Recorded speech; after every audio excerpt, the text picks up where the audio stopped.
Well, hello guys, welcome to The Corner, where we talk about anime and everything in between. Today we are talking about a binge watch I did when supernatural battles become common. I don't know. What happens when it's a weird way to say this. Okay, I'm going to do the Japanese one. Inou battle wa Nichijou kei no Naka De. Yeah, that's the Japanese name, guys.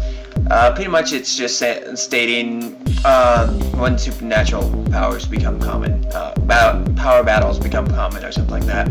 And we follow our main protagonist, Inou, who is very eccentric, and he didn't start off eccentric actually. As you learn throughout the anime, he actually started off like a normal person and did things in a normal place. Well, what ends up happening is he gets really eccentric one day, and somehow him and his clubmates actually, who are in the Literature Cup, actually gain powers. These powers enable them to do a lot of things, but they don't really have anything to do with these powers in the first place, but improve and make better. So they have these little battles every so often to just see how far the magical abilities have come along and stuff like that. We have a restoration, a time skip, a creation, and an elemental. While we have moves, who is very useful. I don't know which way to put it because it's just a flame, guys. It's just a dark flame. He calls it dark, and it's just a flame. It's a dark flame that normally stays at body temperature, maybe a little bit higher, and it stays warm until he upgrades the skill somehow, and he's never supposed to use that ever again. This skill can burn him alive, literally. Like, there's no way to put it out. It's an infinite flame. So it creates a big problem in the end. Luckily, we have the restore girl who ends up restoring him, but they end up with a little bit of conflict at first with the student council president, who ends up having powers as well, and somehow, and she ends up actually being able to take powers, which is very OP actually. That's oh my gosh, that's one of the powers that I'd say is the worst power to ever be bestowed on somebody, because they are literally OP. They can take somebody else's power, not copy, take, and they can do it more than once. So imagine taking every power in the world and into one person. That makes her a very powerful person and a very interesting opponent when it comes down to it, because you can't use magical ability, and if you try using magical ability, things can come a mess, which does happen later on in the anime. Towards the end, it actually comes to this season finale where her body ends up being taken over by somebody else, and they start taking all their powers, and the only person that can really stop them is the second form of the dark flame. Yeah, it was a pretty bad thing, and she finally gave back to the body, and it pretty much ends there after they cut off their hands again, restores the hand again. So it was a pretty interesting situation there. Things go back and forth out of hand. This is actually a pretty good anime, and I think the reason I had so many feels for this anime in the first place, because this anime really made me like, oh my god, like feels and everything like that, because the main character reminds me of me when it really comes down to it. More eccentric person who will do pretty much the abnormal thing in life and messes around every so often, living in their fantasies.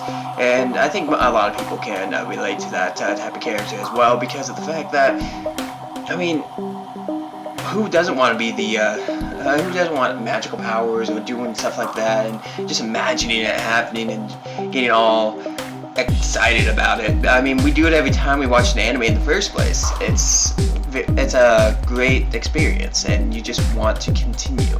So this anime really was really good, and I really enjoyed it. And by the way, I forgot to say this right now. F you, ninja! F you, formal ninja! I will have to tell you how to do how they recommend a good washout anime. Not another make me feel anime. Just you're an asshole. Okay. Yes, if you guys were following me on Twitter, you would have seen this stream of tweets that said, "F you, Ninja! Screw you!"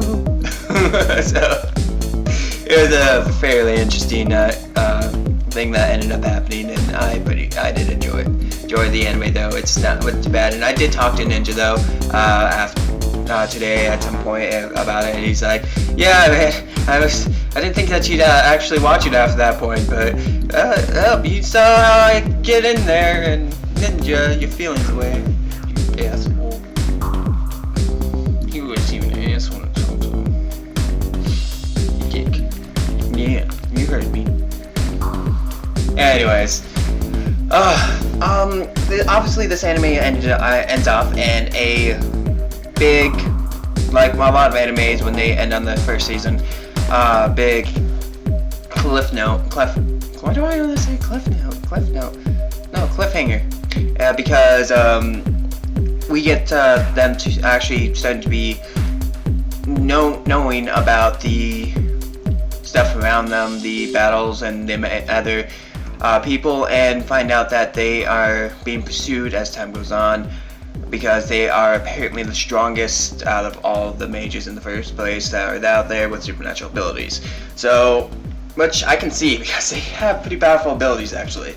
So, honestly, if the new season does come out, I can't wait to watch it because it will be an amazing thing to watch and a great addition to my reviews as well, because honestly, I really do feel for this anime. It is a really good anime. I'm not gonna sugarcoat it.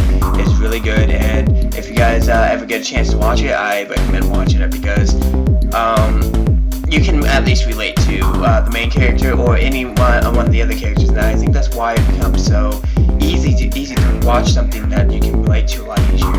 So, anyways, until the next time, you guys, hope you guys have a great day.